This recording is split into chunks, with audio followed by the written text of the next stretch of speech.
자, 3교시 수학 시작하도록 하겠습니다. 자, 시작하기 전에 화면으로 지켜보실 부모님을 향해서 인사 한번 올리고 시작을 한번 해보도록 할게요. 알겠죠? 자, 부모님한테 인사. 자, 그래요. 오늘 3교시도 공부 선생님이랑 같이 잘 해볼 수 있도록 하고, 오늘 우리가 할 내용이, 자, 일단은 마지막 페이지죠, 그쵸? 일단은 마지막인데, 여기 이제 그래프라는 내용이 나오기 때문에 이 내용을 같이 한번 우리가 살펴본 다음에 이제 활동을 진행을 하도록 하겠습니다. 자, 우리 한번 이 화면 한번 같이 보도록 합시다. 자, 어떤 그래프가 어울릴까? 우리가 그래프를 언제 배웠냐? 2학년 때도 배우고 4학년 때도 배웠다. 그쵸? 자, 우리가 왜 그래프로 나타내야 된다 라고 배웠습니까? 왜 그래프로 나타내면 좋은 점이 뭐길래 그래프로 나타내라 라고 이야기를 했을까? 한번 생각해 보세요. 선생님들께서 이야기를 해 주셨겠지만 왜 그래프로 나타내는 게 좋을까? 라는 것을 분명히 여러분들이 배웠을 거란 말이지. 그치? 자, 한번 생각할 시간 30초 한번 생각해보고 그 다음에 생각나는 사람 발표를 해보는 걸로 해보도록 하자. 알겠지? 자, 지금 30초 시간은 가고 있습니다. 자, 지금 그래프로 나타내면 어떤 점이 좋길래 그래프로 나타내라고 하는 것일까? 현수 지금 열심히 하고 있어요. 지금. 자, 이제 5초 남았네. 자, 5, 4, 3, 2, 1. 자, 생각난 사람. 자, 그래프로 나타내면 그래, 우리 반장 하라. 반장. 그렇죠. 그래프로 나타내면 어떤 자료를 정리한 것을 한눈에 우리가 알기 쉽게 볼 수가 있겠죠. 그쵸? 그렇다면 우리는 이 그래프를 여러 가지 종류가 있을 텐데 이 여러 가지 종류가 어디 때 사용되는지를 한번 살펴볼 필요가 있겠습니다. 그렇죠? 자, 화면으로 한번 보도록 하겠습니다. 여러 가지 상황이 있어요. 자, 이제 첫 번째 상황입니다. 자, 은지 초등학생이 가지고 있는 휴대전화 종류가 있는데 여러분들 사용하고 있는 폰이 스마트폰도 있을 것이고 그리고 일반 폰이라고 하는 폴더폰도 있을 것이고 그리고 사용하지 않는 학생들도 분명히 있을 겁니다. 맞나요? 네. 자, 그거를 이제 우리가 그래프로 나타낼 때는 어떤 그래프로 나타내는 게 좋을 것이냐 라는 문제죠. 그쵸? 자, 그러면은 우리가 이 그래프 어디에 사용되는지를 알기 전에 먼저 우리가 그래프가 어떤 종류가 있는지를 알아보는 것이 좋겠죠? 자, 여러분이 알고 있는 그래프의 종류가 여러 가지 있을 겁니다. 그쵸? 자, 누가 한번 말해볼까? 그래프의 종류. 그래, 우리 민근이. 좋아. 그림 그래프, 막대 그래프, 그래요. 일단 두 개가 생각이 났어. 그림 그래프, 그리고 막대 그래프. 자, 한번 적어볼까요? 자, 그림 그래프.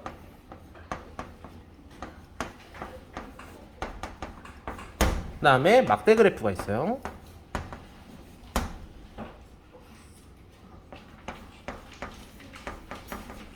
자, 그림 그래프와 막대 그래프가 있고 또 이제 말 못한 종류. 자, 우리 미진이. 겹쳐도 괜찮아요. 네. 막대 그래프.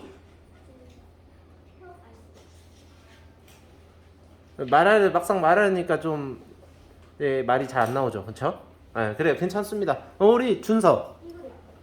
그래, 띠그래프. 이거 띠그래프는 사실 아직 안 배웠을 텐데. 일단 띠그래프도 있어요. 좋아요. 자, 우리 소민이. 그래요. 원그래프와 꺾은선 그래프가 있죠. 자, 이렇게 보면은 이 세 개뿐만이 아니라 원그래프와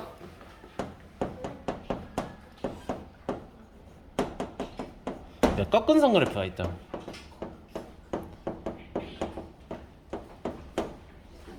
자, 이렇게 그래프의 종류가 많은데 이 그래프를 언제 사용하느냐?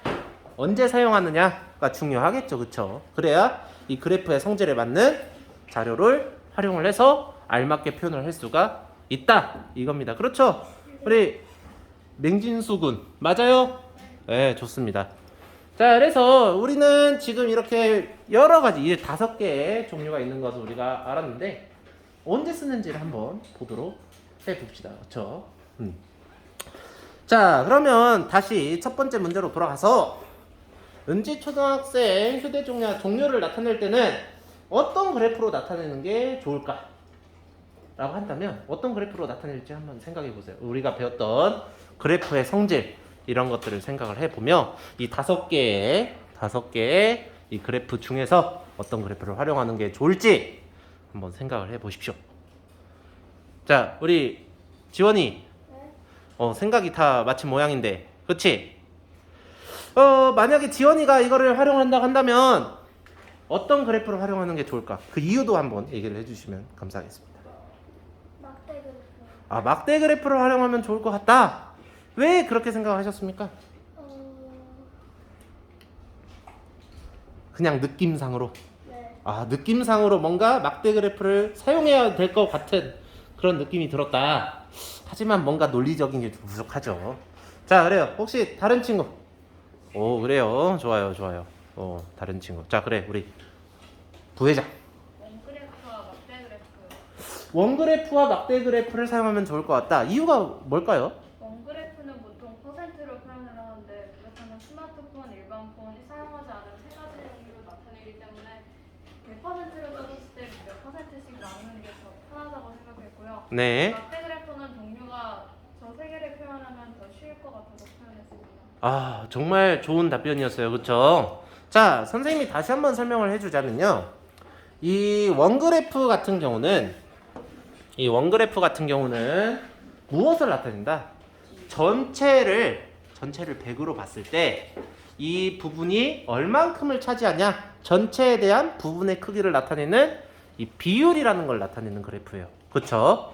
비율이라는 그래프를 나타내는 거기 때문에 이 비율로 나타내면 좋을 것 같다라고 얘기를 해줬고, 그 다음에 막대 그래프 같은 경우는 여러분이 이제 어떤 자료를 봤을 때 많고 적음이 있죠. 그쵸?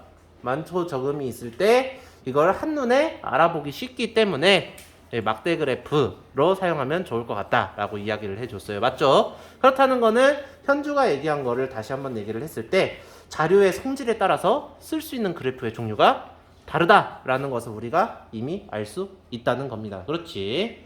자, 그렇다는 거는 자, 원그래프는 우리는 이제 배웠어요. 이 원그래프는 비율을 나타낸 거고,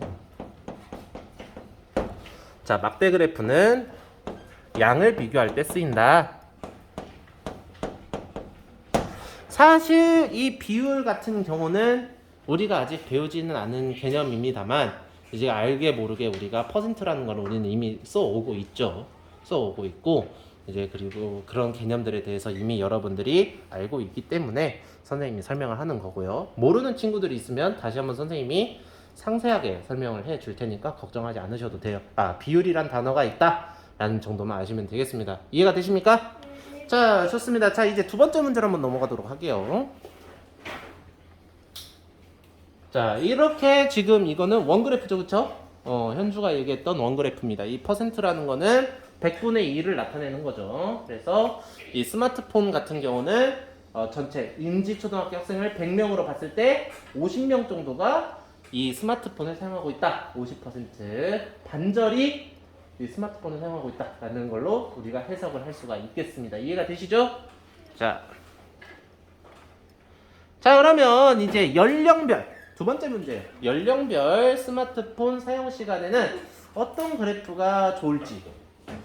우리 현수가 지금 말하고 싶은데, 그렇지. 현수가 한번 이야기를 한번 해볼까? 어떤 그래프가 좋을까? 막대 그래프. 그래요. 왜 막대 그래프가 사용하면 좋을까? 어떤 것이 가장 많이 사용 시간을 알 수 있죠. 그렇죠. 아까 선생님이 얘기를 했죠. 막대 그래프는 이제 양을 비교하기 아주 좋은 그래프다라고 얘기를 했단 말이죠. 그렇죠? 연령별로 어느 연령대에서 스마트폰 사용 시간이 많은지를 한눈에 비교하기 위해서는 막대 그래프를 사용하는 것이 좋다 그렇기 때문에 현수는 막대 그래프를 사용했다. 아주 좋은 대답이었습니다. 그렇죠? 맞는지 한번 볼까? 자, 보면은 자, 이게 막대 그래프죠. 그렇죠? 막대 그래프예요. 자, 이걸 봤을 때 10대에서 50대까지를 봤을 때 어디에서 스마트폰 사용 시간이 많이 높더라? 20대. 그렇죠. 20대가 한눈에 높다는 걸 알 수가 있겠지. 그치? 그래, 안 그래요? 희용이 잘 안 보이니? 아, 어디가 높은지를 이렇게 더 이렇게 자세히 보느라 그런 태도를 취했구나. 그치?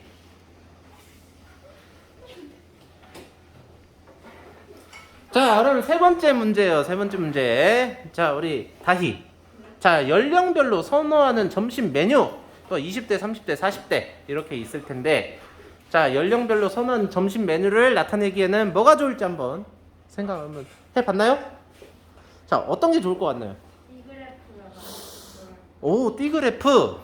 왜 띠그래프라고 생각을 했죠? 왜냐면 연령별 선호하는 종류니까 연령이 다양한데 20대는 예를 들어 패스트푸드 몇 프로, 한식 몇 프로 이렇게 나타내고 30대는 뭐 패스트푸드 몇 프로, 일식 몇 프로 이렇게 나타내기에는 띠그래프가 아, 한눈에 나타내기에는 어떻게 보면은 선호하는 연령별로 선호하는 음식의 비중을 한눈에 놓고 보기에는 띠그래프가 적절하다라는 거죠. 아, 그렇다면은 우리가 봤을 때 아까 원그래프도 비율 그래프라고 얘기를 했지만 전체에서 부분이 차지하는 양이 얼마인지를 나타내는 비율 그래프라고 얘기를 했지만 또 원그래프뿐만 아니라 어떤 그래프도 이 띠그래프도 비율을 나타내는 그래프다라고 할 수가 있겠죠?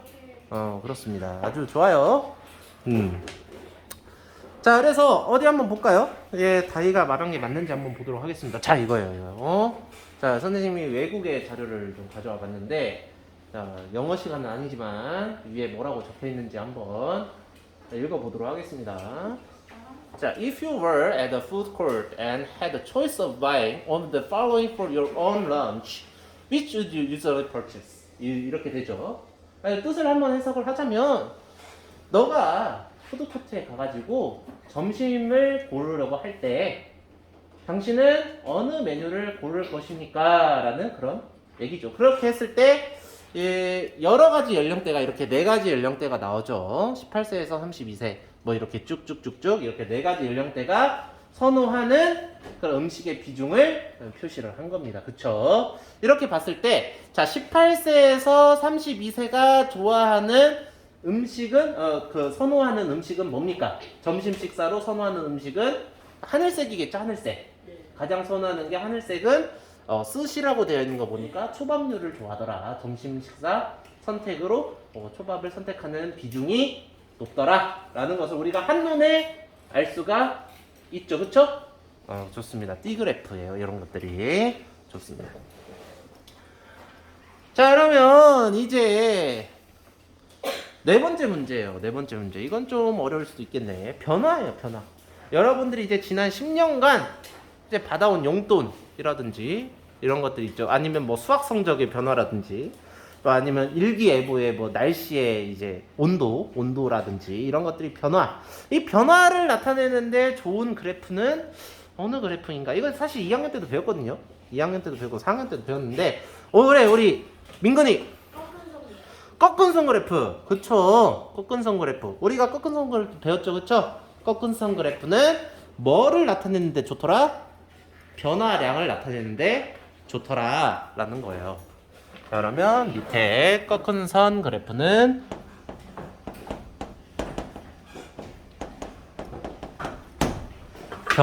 변화량을 나타내는 데 있어서 아주 좋은 그래프더라 라는 것을 우리가 알 수가 있겠죠. 그렇죠? 자, 보시면 이렇게 되겠습니다. 이런 식으로 프로야구 선수들의 최근 10년 평균 1년간 받는 돈의 변화 해가지고 점점 어떠더라? 올라가고 있더라. 받는 돈의 비중이 올라가고 있더라 라는 것을 알 수가 있습니다. 그렇죠? 자, 그리고 마지막, 자, 초등학생 선호 직업이라고 했을 때 뭐 여러 가지 그래프로 나타낼 수도 있겠지만 내가 비율로 나타내고 싶다 라고 했을 때는 여기에 봤을 때 D그래프와 원그래프를 활용하면 되시겠고, 그리고 내가 진짜 양만 비교를 할 거다. 예를 들어서 야구 선수가 몇 명이다, 뭐 축구 선수 몇 명이다, 선생님이 몇 명이다 라는 것을 하고 싶을 때는 막대 그래프를 활용하는 게 좋겠죠. 그렇죠? 나는 꺾은 선 그래프를 활용할 거야 라는 친구들은 아쉽지만 이 자료의 성격과 맞지 않기 때문에 사용할 수가 없다라는 거죠. 꺾은 선 그래프를 정말 사용하고 싶다 그러면 여러분들이 직접 온도계 들고 나가서 이제 학교에 하루 동안의 온도 변화 이런 것들을 재든지 이런 식으로 그래프의 성질에 맞는 자료를 가져와야 될 것입니다. 자, 그래서 우리가 이번 시간에 뭘 해볼 거냐? 왜 선생님이 이 수의 범위 단원에서 이렇게 그래프, 다른 단원의 그래프를 이걸 설명을 열심히 해줬냐? 이것 때문에 그래요. 오늘 배울 내용이 두 가지인데 이것 때문에 그렇습니다. 첫 번째, 자, 각 그래프의 특징 및 장점을 한번 생각해보고 우리가 해봤죠, 그쵸? 이걸 통해서 도대체 무엇을 할 거냐? 이걸 통해서 자, 어울리는 그래프. 자료가 주어지면 그거에 따라서 어울리는 그래프를 여러분들이 골라서 표현을 해보는 것이 오늘 여러분들이 해야 될 일입니다. 이해가 되나요? 좋습니다. 오늘 학습 목표는 이겁니다. 이걸 염두에 두시고 수업을 들어주시면 되겠습니다. 자, 드디어 이제 우리가 배울 진도를 나가게 되겠습니다. 수학 교과서 28쪽과 29쪽을 보시면 이제 단원을 마무리하는 탐구 수학이 나와 있죠. 탐구 수학 차시. 자, 그래서 인구수를 어림하여 그래프로 나타내 보자 라는 내용입니다. 자, 우리가 사실 이제 이 수의 범위를 배우면서 어림이라는 게 세 가지 종류가 있다는 것을 우리가 배웠어요. 그렇죠? 자, 복습해보는 차원에서 어떤 것들이 있는지 손 들지 않고 같이 한번 얘기를 해보도록 하겠습니다. 이 세 가지는 어떤 게 있을까요? 먼저 우리가 뭘 배웠을까? 올림을 배웠어요. 올림. 그렇죠. 올림을 배웠죠. 그렇죠? 그 다음에 뭘 배웠죠? 벌림이 아니라 버림. 내림 아니에요. 버림이에요. 그렇죠? 그리고 마지막으로 반올림이에요. 자, 그러면 자, 여기에서 퀴즈. 연우. 자, 반올림은 이제 어떤 수에서 어떤 수까지는 내리고 어떤 수에서 어떤 수까지는 올리고가 있을 건데 한번 얘기해 볼까요? 1부터 4까지는 내리고 5부터 9까지는 올리고. 잘 얘기를 해줬지만 뭔가 살짝 좀 더 보충을 해줬으면 좋겠다라는 생각. 우리의 민근이. 1부터 4까지는 버리고 5부터 9까지는 올리고. 아까 똑같은 얘기인데. 그렇죠. 똑같은 얘기지만 뭔가 좀 보충이 돼야 될. 유리. 0부터 4까지는 내리고 5부터 9까지는 올려요. 그렇죠. 0부터 4까지는 내리고 5부터 9까지는 올리더라 라는 것을 우리가 알았죠. 그쵸? 그래서 우리가 이 세 가지에 대해서 배웠는데 이 어림을 어떻게 하는지에 대한 종류도 여러분들이 잘 알아둬야겠습니다. 그쵸? 자, 그런 것들을 잘 생각을 하고 넘어가도록 하겠습니다. 자, 이제 28쪽에 첫 번째를 보면 이제 네 곳, 이 지역 네 곳이 나와요. 가나다라라는 이제 네 지역이 나오는데 각 인구수가 나와요. 그런데 자세하게 표현한 거는 좋은데 이 자세하게 표현하다 보면은 그래프로 나타내기에 매우 어렵겠지, 그쵸? 그러면 이 나와 있는 이 복잡한 수를 우리가 어느 정도 간단하게 표현을 해줄 필요가 있다라는 우리가 이 필요성을 느낄 수가 있겠죠. 자, 그래서 우리가 배웠던 어림의 세 가지 종류인 버림, 그리고 올림, 그리고 반올림을 이용을 해서 이 수들을 먼저 이 표에 나타내는 수들을 어떻게 해야겠다? 간단하게 나타낼 필요가 있겠다라는 겁니다. 그러면은 자, 준서야, 여기에서 선생님이 물어본다면 준서는 어떤 자리까지 반올림을 하면 좋을 것 같아요? 어떤 자리까지 어림을 하면 좋을 것 같습니까? 좀 간단하게 만들기 위해서는 어떤 자리까지 어림을 하면 좋을 것 같아요? 만의 자리까지 이렇게 어림을 하면 좋을 것 같다라고 이야기를 해줬죠. 그쵸?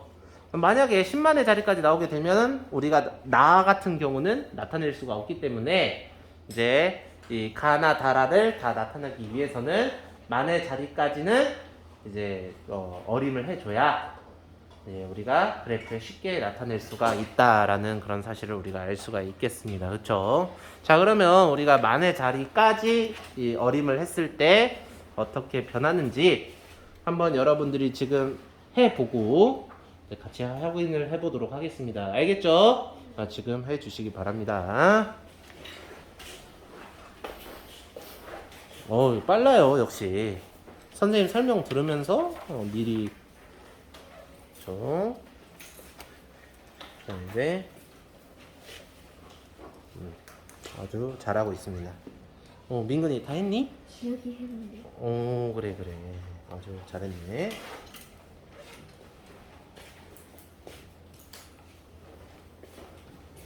네, 혹시 선생님 지금까지 설명 들으면서 이해가 안 되거나 그런 부분 있나요? 그런 부분은 아직 없나요? 네, 뭐 모르는 거 있으면은 언제든지 이렇게 손을 들어서 물어보시면 되겠습니다.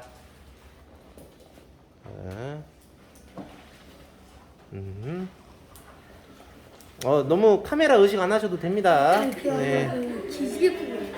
네. 아유, 카메라 의식한 줄 알았지. 지금 딱 자세도 카메라 의식 자세인데. 좋습니다.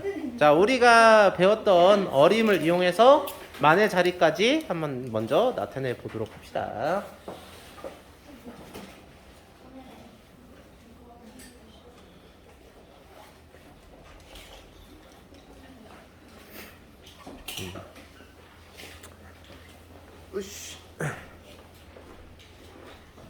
자, 보니까 선생님이 한 바퀴를 돌아보니까 이제 어림을 이제 한 걸로 이렇게 파악이 되는데 같이 한번 답을 확인을 해보도록 하겠습니다. 알겠죠? 우리는 지금 만의 자리까지 어림을 하는 겁니다. 어림을 했을 때 자, 한번 보도록 할게요. 자, 이걸 이제 어림 중에서 이제 무엇을 이용하여? 버림을 이용하여. 그렇죠? 버림을 이용한다. 그렇다면 만의 자리까지 나타내려면 어디 자리에서부터 버리면 되나요?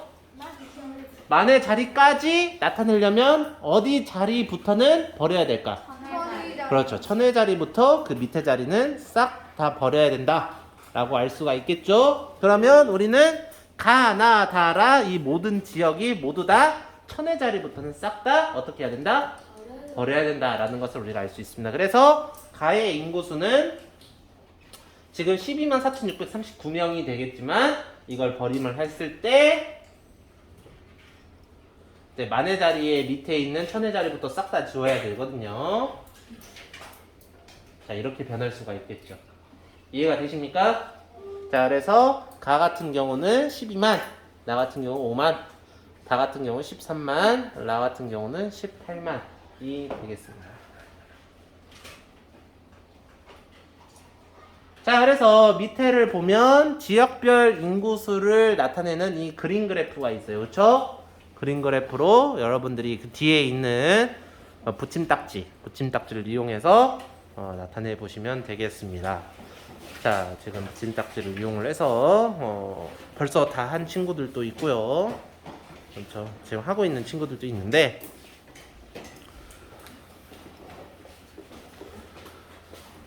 자, 보니까 이미 선생님 설명 들으면서 미리 다 끝내놓은 것 같아요. 그렇죠?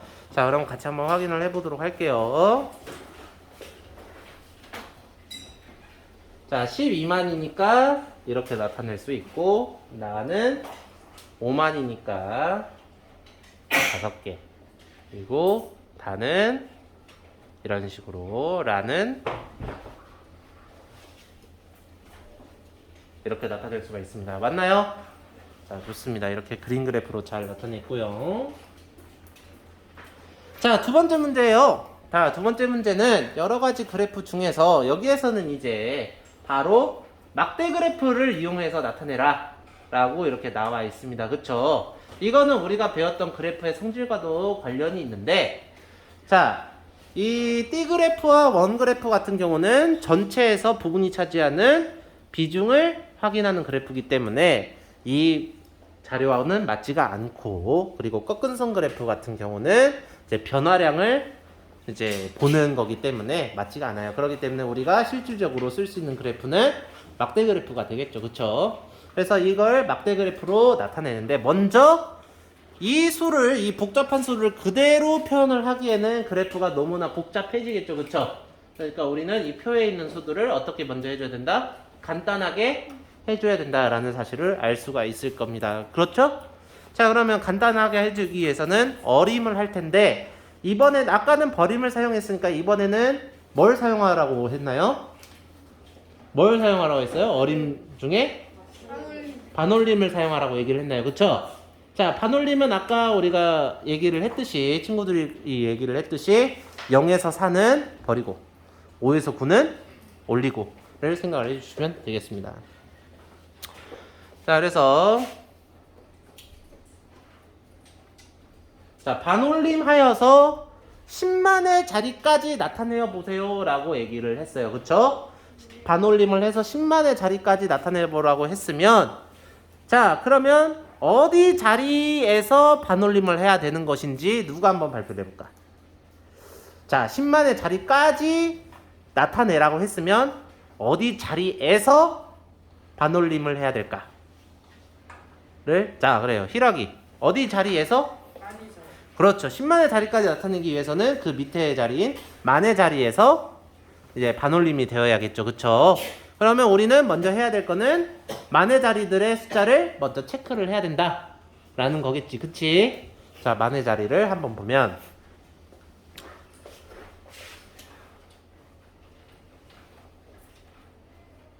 자, 만의 자리를 보면 여기는 아까 만의 자리가 1이었기 때문에 1은 버려야 되니까 340만 이런 식으로 버려주면 되고요.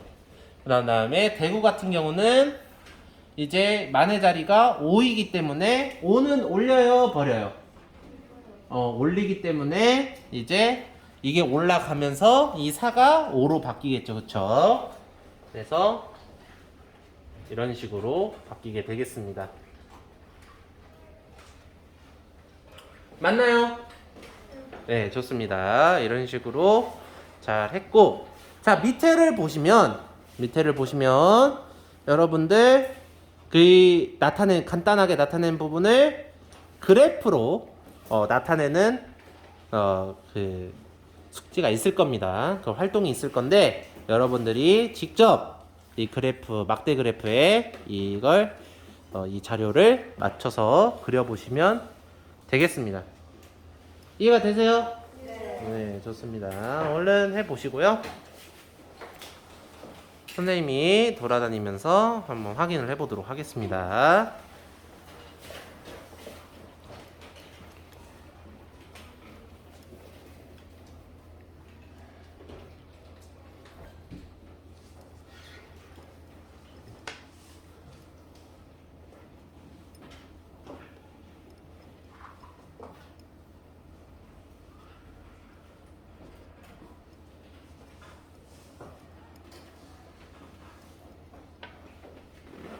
어디 한번 잘 그렸는지 한번 확인을 해보도록 할게요.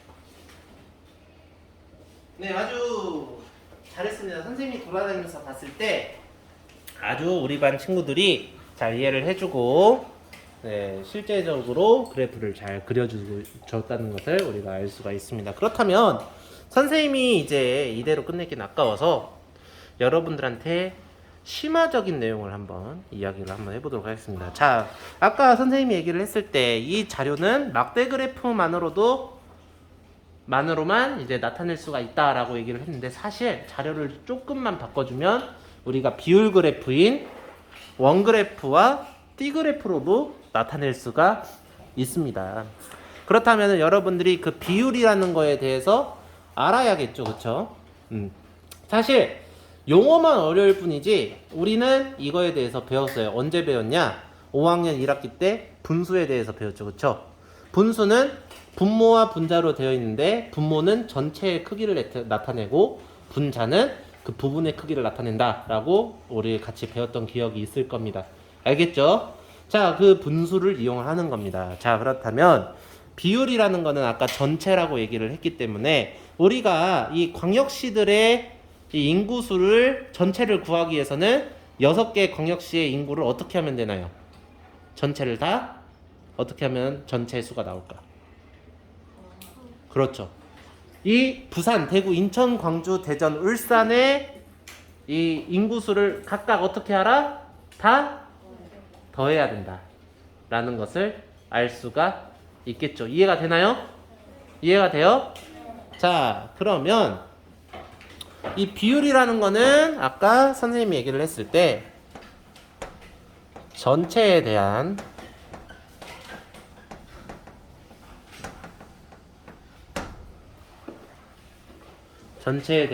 부분의 크기라고 얘기를 했어요.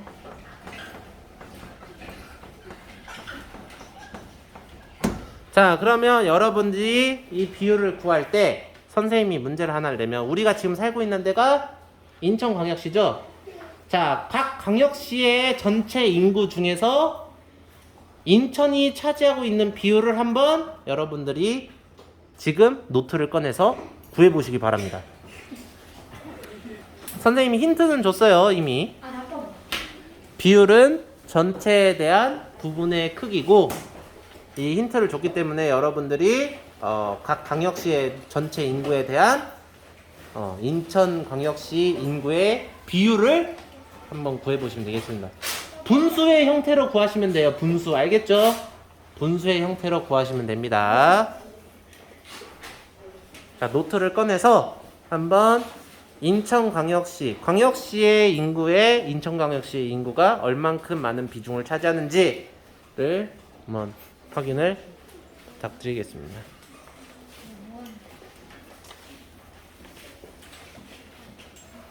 자, 민근아, 뭘 해야 되냐면, 자, 여기 전체를 보면은 모든 광역시의 인구수가 다 나오지, 그치? 네. 모든 광역시 인구수가 다 나오는데 그 중에서 인천이 차지하고 있는 비율은 얼마인지를 구하면 되는 거야. 네.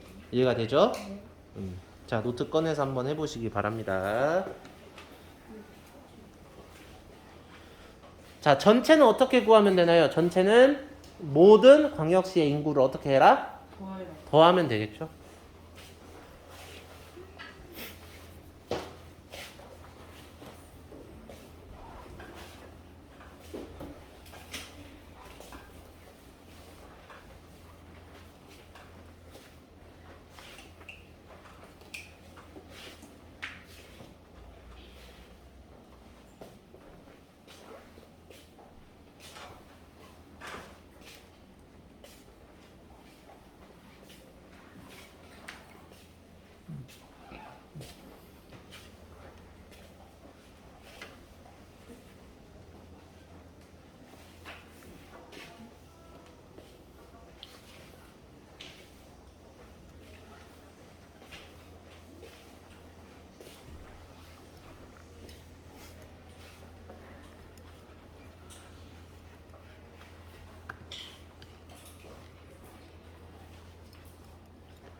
이제 전체에 대한 부분의 크기를 나타냈을 때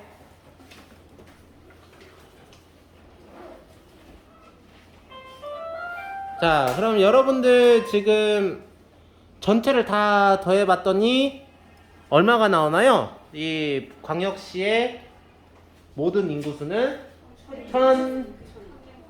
그렇죠. 어림한 걸로 더했을 때는 1300만 명이 나오죠. 그렇죠? 자, 그럼 인천시의 인구는 그 중에서 290만 명이기 때문에 1300만 분의 290만으로 표현을 하면 간단하게 우리가 분수를 표현을 했을 때는 130분의 29라는 수가 나오게 되죠. 자, 이걸 해석을 했을 때는 130명 중에 모든 광역시의 인구를 130명을 했을 때 그 중에 29명이 인천광역시 사람이다 라는 사실을 알 수 있고, 이제 여러분들이 6학년에 가게 되면 이거를 다시 100명이라고 다시 줄였을 때 인천 인구는 몇 명일까에 대해서 다시 배우게 될 겁니다. 그래서 이 비율이라는 거는 여러분들이 지금은 어차피 6학년 때 가서 배우게 되겠지만 전체에 대한 부분의 크기라는 정도만 여러분들이 아시고 넘어가시면 될 것 같아요. 알겠죠? 이렇게 하면 우리는 이제 원그래프와 띠그래프로도 활용할 수가 있다라는 사실을 우리가 알 수 있었습니다. 그렇죠? 이번 시간에는 우리가 여러 가지 그래프에 대해서 다시 한번 복습을 해보고 어울리는 그래프를 찾아서 여러분들이 자료를 바꿔보는 활동을 해봤습니다. 그렇죠? 다음 시간에는 이제 새로운 단원으로 만나도록 하겠습니다. 오늘 수업 열심히 해줘서 정말 감사하고요. 4교시 준비하고 화장실 다녀오시기 바랍니다. 고생. 네. 자, 선생님 채널로 올라가게 될 건데 우리 희락이가 선생님 채널 홍보 좀 해주시기 바랍니다. 네, 구독과 좋아요 많이 부탁드리고요. 네. 자, 다시 이제 지금까지 수업을 봐주신 부모님한테 인사하는 시간을 가지고 이제 마무리 짓도록 하겠습니다. 알겠죠? 자, 차렷. 자, 인사. 네, 고생 많았습니다.